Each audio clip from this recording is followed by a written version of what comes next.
volto amanhã, aqui no Prós e Contras, às 3h30 da tarde, esse novo horário do programa. Boa tarde a você, até lá. A opinião dos nossos comentaristas não reflete necessariamente a opinião do Grupo Jovem Pan de Comunicação. Realização Jovem Pan News. Direto de Brasília. Olá, uma ótima segunda-feira para você que acompanha a gente aqui na Jovem Pan News. Muito obrigada pela sua audiência. Agora vamos aos destaques de hoje. Precaução, Brasília se prepara para feriado de 7 de setembro. A segurança será reforçada a partir de amanhã para o bicentenário da independência. Debate, piso nacional da enfermagem vira alvo de polêmica. Pacheco e Barroso vão discutir a suspensão.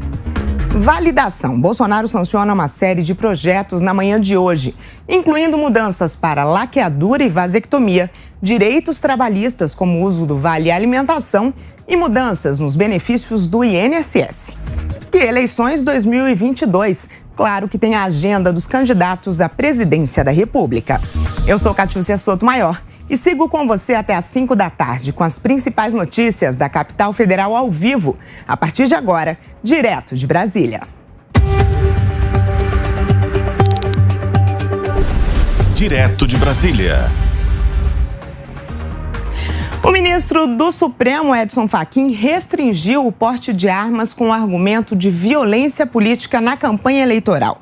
A decisão é provisória e precisa ser analisada pelo plenário da Corte. Fachin atendeu a pedidos de partidos de oposição, que são contra os decretos e portarias que flexibilizavam o número de armas e munições, editados pelo presidente Jair Bolsonaro. Na decisão, Fachin disse que a posse de armas só pode ser autorizada a pessoas que demonstrem efetiva necessidade de uso por parte de caçadores, atiradores e colecionadores. O processo contra a flexibilização estava parado no Supremo há um ano, desde que o ministro Nunes Marques pediu mais tempo para analisar a ação. Como o assunto foi considerado urgente, Fachin determinou a suspensão, que não tem prazo para ser julgada. Brasília e outras capitais se preparam para o desfile de 7 de setembro, em especial pelo bicentenário da independência. E sobre isso nós vamos conversar ao vivo agora com o repórter Bruno Pinheiro. Bruno, boa tarde para você. Conta pra gente como que vai ser o esquema de segurança aqui na capital federal. Oi, Cati, como é que você tá? Tudo bem? Ótima semana, quem nos acompanha. Exatamente, uma estrutura que nunca foi usada aqui na capital federal. A expectativa, Cati, é de receber cerca de 500 mil pessoas no evento, no 7 de setembro, na quarta-feira, aqui na Esplanada dos Ministérios. E isso não é um serviço muito fácil, porque é necessário uma segurança reforçada entre os homens da Polícia Rodoviária Federal, da Polícia Federal, da Força Nacional de Segurança, atiradores de elite também, que vão estar acompanhando esta segurança. Logo na chegada, haverá uma espécie de uma revista para que possa olhar, realmente analisar, revistar as pessoas, homens, as mulheres que vão chegar até o local do evento, para que não possa usar nenhum objeto de corte, algo que não seja autorizado. E aí, de fato, que eu levantei de informação, a nossa equipe aqui na capital federal que levantou em relação aos homens da Polícia Militar, ninguém estará de folga durante esta semana e, sendo mais específico, na quarta-feira, no 7 de setembro. Ninguém de folga, o serviço durante o dia inteiro para realmente reforçar esse efetivo e qualquer outra situação. Haverá um local específico onde os militares, a Força Nacional, homens da Polícia Rodoviária Federal, eles vão ficar em um só ambiente, assim reforçando a segurança, inclusive do espaço aéreo, que também haverá uma restrição durante esse horário do evento. Além do evento, que será do governo federal, um desfile, haverá um ato de campanha do presidente Jair Bolsonaro no mesmo local. Inclusive, esses organizadores já conversaram com integrantes das forças de segurança que realmente autorizaram. Agora, uma outra informação para a gente finalizar: essa época do ano aqui na capital federal é uma época muito quente e muito seca também. Uma recomendação é que use água durante esse evento, realmente, para que possa vir com uma garrafinha de água, só que é importante ficar atento qual o tipo de garrafa que será autorizado, porque, de fato, existe essa restrição quando acessa algum evento do governo federal, da presidência da República, que a segurança acaba restringindo alguns itens. Ou seja, de toda forma, é importante ficar atento e esse evento estará com a segurança reforçada na quarta-feira e uma cobertura única, jamais vista aqui na Jovem Pan News. É com você, Cátia. Muito obrigada, Bruno Pinheiro, que volta a qualquer momento, então, com mais informações. E sobre esse assunto também, a gente conversa agora com o nosso comentarista José Maria Trindade. Zé Maria, boa tarde para você. Muito se fala na preocupação com a segurança. É para tudo isso, Zé? Sempre que se reúnem aqui na esplanada dos ministérios, há uma segurança especial, né? Mas esse caso é diferente, 200 anos de independência. Olha, Catiúcia, o Congresso não fica fora aí dessas manifestações, viu? Na quinta-feira, aqui, olha, já estão os tapetes vermelhos do Congresso Nacional. Haverá uma comemoração aqui dos 200 anos da liberdade. Uma grande homenagem está sendo programada. Haverá também queima de fogos na primeira hora do dia 7 de setembro, a partir da Torre de TV, né? E com relação a esses atiradores de elite, né, que são os snipers, eles sempre estiveram aqui no topo dos ministérios e no Palácio do Planalto quando há manifestação, uma proteção especial ao presidente Jair Bolsonaro. E houve todo um debate dizendo que era algo contra a manifestação. Não é, não. É apenas uma segurança a mais e eles ficam no sentido de passar informações, né? E recebem também informações de checagem e têm uma visão privilegiada da manifestação. Sobre os policiais, havia uma convocação para os policiais, militares e civis fazerem 7 de setembro também uma manifestação. E aí o pedido para os governadores de conterem as tropas. E a maneira aqui do Distrito Federal de conter toda a tropa foi aquartelar, ou seja, todos estarão realmente de serviço e não poderão fazer manifestação ou sair para as ruas. Esse desfile de 7 de setembro será especial, muito maior, né? Há 2 anos ele não acontece. Além disso, o Ministério da Defesa programou um desfile muito mais amplo, com mais convidados. Virão militares de outros estados. Portanto, Cátia, não é todo dia que se comemora aí 200 anos de independência, né? Verdade, Zé Maria. Você volta daqui a pouco para repercutir um outro assunto. O presidente do Senado, Rodrigo Pacheco, se reunirá amanhã com o ministro do Supremo Tribunal, Luiz Roberto Barroso, que suspendeu o piso nacional dos enfermeiros. Paula Cuenca explica para a gente.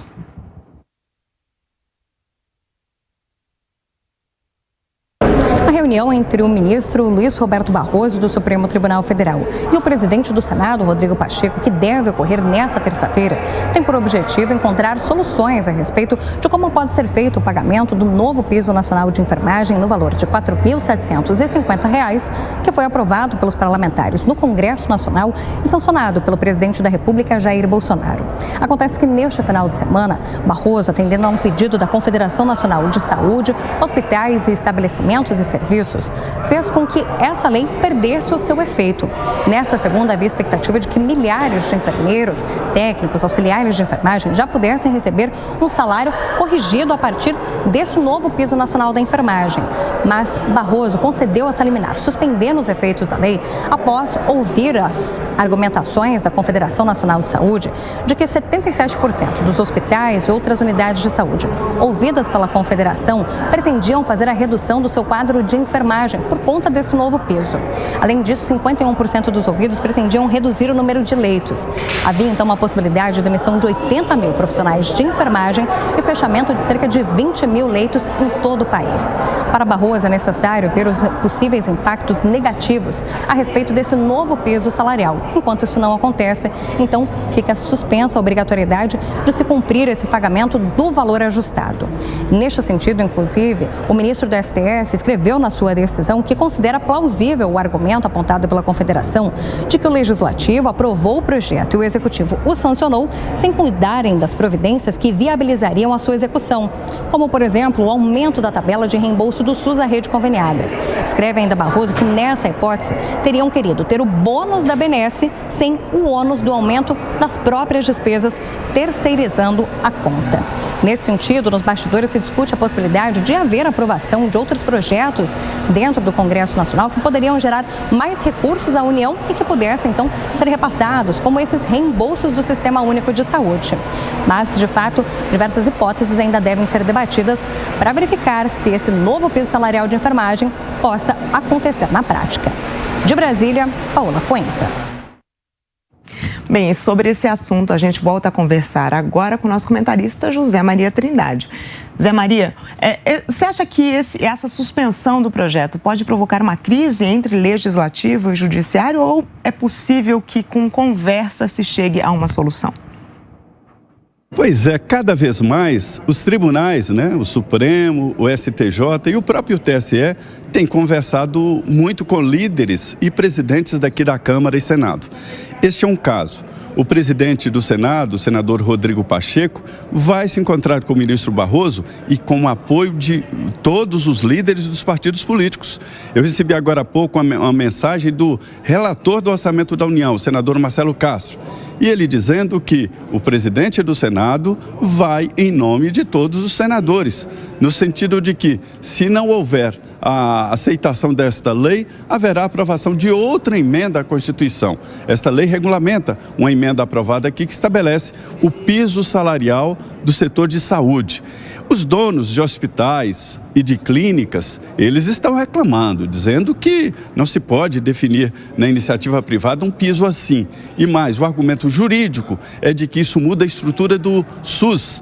E só o governo, ou seja, só o presidente da República poderia ter esta iniciativa de legislação para mudar a estrutura do governo. Não pega jurídico, Mas, na verdade, o Congresso já está com essa vontade política de definir esse piso. Os professores já têm esse piso, os profissionais de segurança pública também. E agora chega exatamente no setor de saúde. Quem protesta e quem briga aí são os hospitais e clínicas particulares. Dizem que isso pode piorar a qualidade do serviço, pode onerar os planos de saúde e assim por diante. São as disputas normais numa democracia, E agora o presidente amanhã vai tentar reverter essa situação, este veto pelo Supremo Tribunal Federal, Catiúcia. Muito obrigada, então, Zé Maria Trindade, que volta a qualquer momento com mais informações direto de Brasília. Vamos agora, então, ao nosso giro eleitoral. A gente começa com a agenda do candidato do PT, Lula, e quem conversa com a gente é a repórter Yasmin Costa. Lula esteve participando de uma reunião com o presidente da Bolívia, Yasmin? Conta pra gente como que foi esse encontro. Boa tarde para você. Oi, Catiúcia, boa tarde para você também, para todo mundo que está com a gente, uma ótima semana para todos. É isso, o ex-presidente Lula, candidato do PT nessa corrida presidencial, participou hoje em São Paulo de um encontro com o presidente da Bolívia, Luiz Arce, e nesse encontro eles falaram sobre a questão da entrada da Bolívia no Mercosul. E Lula se comprometeu, segundo interlocutores ali do encontro, que o ex-presidente se comprometeu, que se ele for realmente eleito como novo presidente da República, ele vai incentivar, vai procurar medidas para acelerar esse processo de entrada da Bolívia no Mercosul. Vale lembrar, Catiúcia, por que ele fala nessa questão de acelerar esse processo?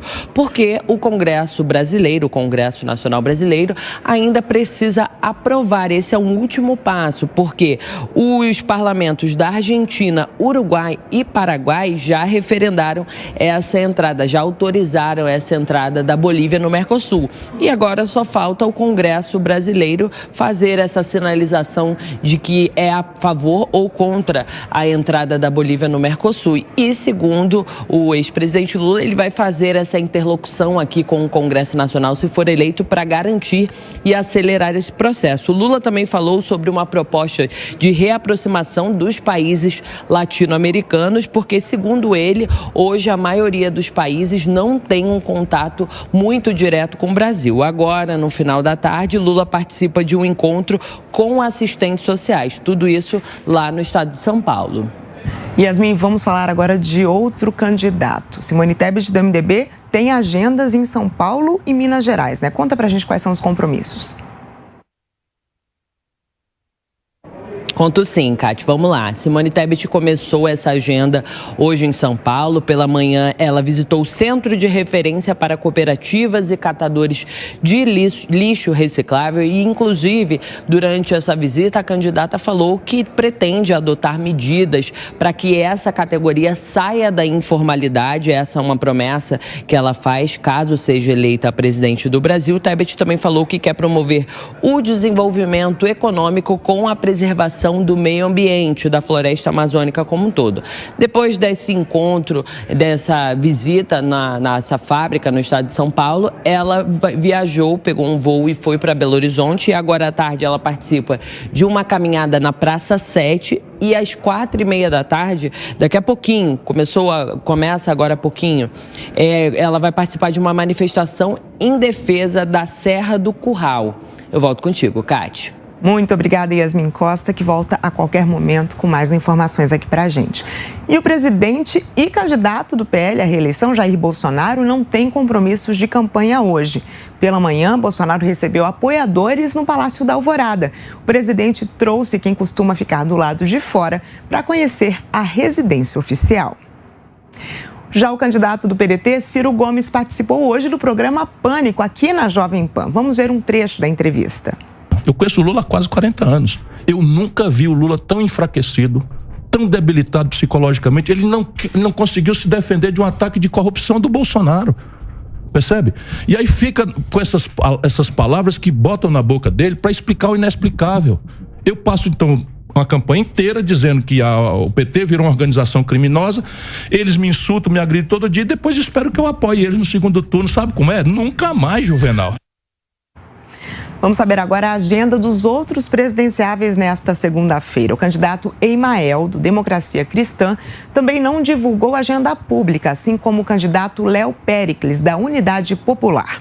Felipe Dávila, do Novo, concedeu entrevista a um grupo jornalístico do interior de São Paulo. Pablo Marçal, do PROS, teve compromissos pela manhã em Goiânia. Agora à tarde, ele concede uma entrevista a uma emissora de TV e à noite visita uma feira de beleza em São Paulo. Sofia Manzano, do PCB, cumpre a agenda aqui em Brasília. Soraya Tronic, do União Brasil, tem o dia dedicado a entrevistas a diversos veículos de São Paulo e outros estados. A candidata Vera Lúcia, do PSTU, concede entrevista em São Paulo também e depois viaja a São José dos Campos. O presidente Jair Bolsonaro sancionou com vetos a lei que muda as regras para o auxílio alimentação. O principal veto foi o saque do Vale após 60 dias. Quem explica pra gente é a repórter Paola Cuenca. O presidente Jair Bolsonaro decidiu vetar a possibilidade que o trabalhador fizesse o saque em dinheiro do auxílio alimentação depois de ouvir os pareceres tanto do Ministério da Economia quanto do Ministério do Trabalho e Previdência. As duas pastas apontaram a possibilidade de insegurança jurídica causada por esta medida. Acontece que em março desse ano o governo federal já havia publicado uma medida provisória com regras a respeito do auxílio alimentação. Isso aconteceu porque o governo havia identificado que alguns trabalhadores estavam utilizando os recursos depositados como auxílio alimentação para outros usos, como até pagamento de academias ou serviços de streaming. Por isso, a medida provisória foi publicada. Mas medidas provisórias têm força de lei pelo período máximo de 120 dias. Para, de fato, se tornar uma lei permanente, é necessário que o Congresso Nacional analise o conteúdo, então possa enviar com a possibilidade de alterações para que o presidente faça a sanção ou não a respeito desse texto. E foi durante o processo de análise do Congresso Nacional que foram feitas mudanças, como a possibilidade, a inclusão dentro do texto, de que os trabalhadores pudessem fazer, então, esse saque do auxílio alimentação, seja no formato de vale-refeição, vale-alimentação, caso não utilizassem esses recursos dentro do prazo de 60 dias. Assim que os parlamentares fizeram essa aprovação no Congresso, a Associação Brasileira de Bares e Restaurantes já havia criticado essa medida. Agora, um mês depois da aprovação pelo Congresso desse texto, o presidente Jair Bolsonaro faz a sanção, mas vetando vetando essa possibilidade aventada pelos parlamentares de se fazer um saque em dinheiro a respeito deste recurso do auxílio alimentação. Consideraram os Ministérios da Economia, do Trabalho e Previdência que, ao fazer esse saque do recurso, ele poderia ser contabilizado como parte do salário do trabalhador e, dessa forma, precisaria ter a incidência de tributação. Além disso, fazer esse saque na forma de dinheiro iria contra o que já está estabelecido nas regras do Programa de Alimentação do Trabalhador, o PAT. E, com isso, medidas legais que já estão estabelecidas poderiam ser desvirtuadas e aí caberia a insegurança jurídica apontada por esses ministérios. De Brasília, Paola Cuenca. O presidente também sancionou com vetos uma lei que altera a concessão de benefícios do INSS. Sobre isso, a gente conversa ao vivo agora, novamente com a repórter Yasmin Costa. Yasmin, explica pra gente qual que é o objetivo dessa medida e o que muda com ela. Vamos lá, explico sim, Kátia. O objetivo principal dessa medida é tentar diminuir as filas do INSS e racionalizar a concessão de benefícios, o fluxo de atendimento, melhor dizendo, do regime geral da Previdência Social e também dos outros serviços. O que garante essa lei? Garante ali que as pessoas que solicitam o auxílio por invalidez temporária, que é o antigo auxílio-doença, que essas pessoas, em algumas hipóteses, elas terão a dispensa da perícia médica. E aí, a partir daí, o Ministério do Trabalho e da Previdência vai publicar um ato discriminando como que vai ser feita essa dispensa de perícia. E, inclusive, pode haver perícia de forma remota e até uma avaliação ali por meio de papelada, vamos dizer assim, por meio de atestados médicos, laudos emitidos por médico. E isso pode ser uma forma de garantir o benefício, não havendo a perícia médica que essa lei traz, que pode haver essa dispensa. Essa é uma forma que, segundo o governo, já estava sendo adotada em 2020 e em 2021, porque nesse período que foi o auge da pandemia da Covid-19, algumas agências da Previdência Social precisaram fechar as portas, as pessoas aglomeradas, era necessário evitar essa aglomeração de pessoas e, por isso, houve essa possibilidade de dispensa dessa perícia médica. E agora, como uma medida de acelerar esse processo de concessão do benefício, vem essa lei justamente para isso. Para lembrar, viu, Kátia, a gente está falando de uma fila de espera bem grande para a concessão do auxílio, de qualquer tipo de auxílio, incluindo esse auxílio por doença por tempo indeterminado, né? O antigo auxílio-doença. Vamos ter uma ideia aqui, eu separei um número. 762 mil pessoas estão hoje com um agendamento para ter ali um benefício concedido pelo INSS, mas só que estão ainda nas filas. Segundo dados da própria Previdência Social, em janeiro de 2020, essa fila de espera era de 17 dias. Depois da pandemia da Covid-19, com o fechamento das agências, essa fila de espera chegou a 66 dias, ou seja, uma pessoa que entra ali no INSS para solicitar algum tipo de benefício tem que esperar em média 2 meses e tem casos que a gente conseguiu avaliar aqui, averiguar, que pessoas esperando há mais de 1 ano para a concessão de um benefício. E essa lei vem justamente para isso. Essa concessão do auxílio, o antigo auxílio-doença, vai poder sim dispensar a perícia médica e a pessoa vai conseguir receber esse benefício. Eu volto contigo, Kátia. Muito obrigada, Yasmin. Poxa, 700 mil pessoas na fila, é muita gente mesmo. Você volta a qualquer momento. E o presidente Jair Bolsonaro sancionou ainda o projeto de lei que dispensa a autorização do cônjuge para a realização da esterilização, laqueadura para mulheres e vasectomia para homens. A repórter Luciana Verdolim tem os detalhes para a gente. As novas regras começam a valer, está aqui, há 180 dias. E o que muda na prática? Com essa sanção da proposta aprovada pelo Congresso Nacional e sancionada pelo presidente Jair Bolsonaro, acaba com aquela obrigatoriedade do cônjuge autorizar tanto a realização da laqueadura quanto a realização da vasectomia nos homens. A idade mínima também caiu. Hoje é de 25 anos. Daqui a 6 meses, a partir de 21 anos, já poderá ser realizado o procedimento. Agora, vale ressaltar, quem tiver 2 filhos vivos pode realizar o procedimento, a cirurgia, sem qualquer limitação de idade. As mulheres, os grupos aí de defesa da mulher comemoraram muito o fato também de ter caído aquela restrição com relação à realização da laqueadura logo depois do parto. Hoje, qual que é a regra no Sistema Único de Saúde? A cirurgia só pode ser realizada 42 dias após o nascimento da criança. A partir do ano que vem, esse procedimento poderá ser realizado imediatamente, o que, segundo os especialistas, é bom para a mulher porque evita a realização de 2 cirurgias. Isso só precisa ser combinado com o médico 60 dias antes do procedimento. As novas regras só entram em vigor daqui a 6 meses, mas já foram aprovadas há um tempo pelo Congresso Nacional. A proposta foi votada e aprovada pelos deputados em março agora deste ano e pelos senadores em agosto. De Brasília, Luciana Verdolim. O mercado financeiro reduziu a previsão de inflação e ampliou a projeção do PIB para 2022. Os dados são do Boletim Focus do Banco Central. Segundo os economistas, a estimativa para a inflação caiu para 6,61%. Queda pela 10ª semana seguida, mas ainda abaixo do teto da meta. Para os especialistas, o Produto Interno Bruto, a soma de tudo que é produzido no país, deve crescer 2,26% este ano. A estimativa para a taxa básica de juros, a Selic, se manteve estável, ou seja, de 13,75% ao ano. E o Supremo Tribunal Federal rejeitou o direito de férias de 60 dias para advogados da União. A votação foi feita em plenário virtual e todos os ministros seguiram o relator Dias Toffoli. O recurso foi movido pela Associação Nacional dos Advogados da União. A categoria argumentou que uma lei de 53 equiparou os procuradores de autarquias federais aos do Ministério Público, o que permitirá o benefício. Agora são 4h56 pelo horário de Brasília.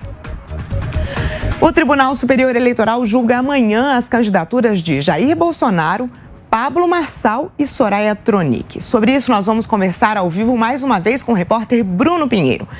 Bruno, existe toda uma polêmica em torno da candidatura de Pablo Marçal, né? E também, claro, expectativa para aprovação da chapa de Bolsonaro com Braga Neto. Conta pra gente os detalhes.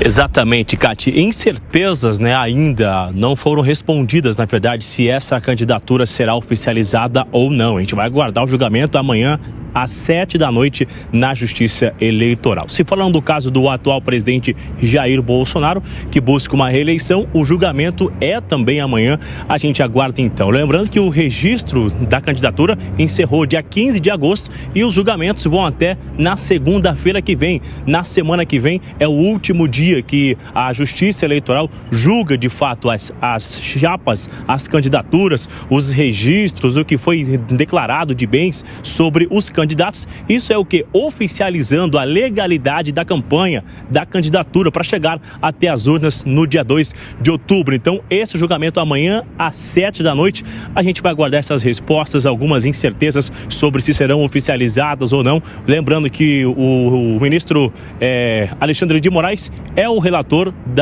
do julgamento do presidente Jair Bolsonaro, da chapa de Bolsonaro, que é ali para ver o resumo, essa legalidade. A gente aguarda o resultado então. Lembrando que essa campanha já está em andamento até o final do mês, tanto no rádio, nas redes sociais, na televisão, só que agora importa mesmo é o julgamento. A gente viu na semana anterior o julgamento de Roberto Jefferson, que não foi autorizado a candidatura, já que a justiça entendeu que ele está inelegível. Então, a gente amanhã acompanha um outro julgamento e vamos voltar repercutindo aqui o resultado que a justiça vai entender sobre os candidatos ao governo federal. Volto com você no estúdio, Cátia. Muito obrigada, Bruno. Então, o prazo para esses julgamentos termina no dia 12 de setembro. E a tecnologia 5G foi liberada hoje em Fortaleza, Natal e Recife. A decisão foi tomada pelo grupo da Anatel, responsável pela implementação da novidade no país. Até o dia 28 de novembro, as empresas devem implementar, no mínimo, 102 estações para o uso do serviço. Até o momento, 12 cidades brasileiras já têm acesso à 5ª geração de internet móvel. Magistrados que fizeram ameaças às urnas eletrônicas e ao sistema eleitoral brasileiro em redes sociais serão punidos. A medida é do Conselho Nacional de Justiça. O texto foi assinado pelo corregedor Luiz Felipe Salomão. A determinação também prevê a criação de núcleos para análise de casos político-partidários nos tribunais. O documento leva em conta o que seria, entre aspas, a notória escalada da intolerância ideológica e de atos violentos com motivação político-partidária. Fecha aspas. E você que acompanha a Jovem Pan na TV, no rádio e no YouTube, siga a gente nas redes sociais também. Nós estamos no Instagram, no Twitter e no Facebook, @Jovem Pan News. E ainda no site jovempan.com.br. Aproveite para baixar o app Panflix no seu celular e ter acesso gratuito e 24 horas a toda a nossa programação. E é isso, nós ficamos por aqui com o Direto de Brasília. Eu desejo para você uma ótima semana. Você acompanha agora o programa 3 em 1 com Paulo Matias. Eu te espero amanhã às 4h30. Eu sou Catiúcia Sotomayor e a gente se vê. A opinião dos nossos comentaristas não reflete necessariamente a opinião do Grupo Jovem Pan de Comunicação. Realização Jovem Pan News.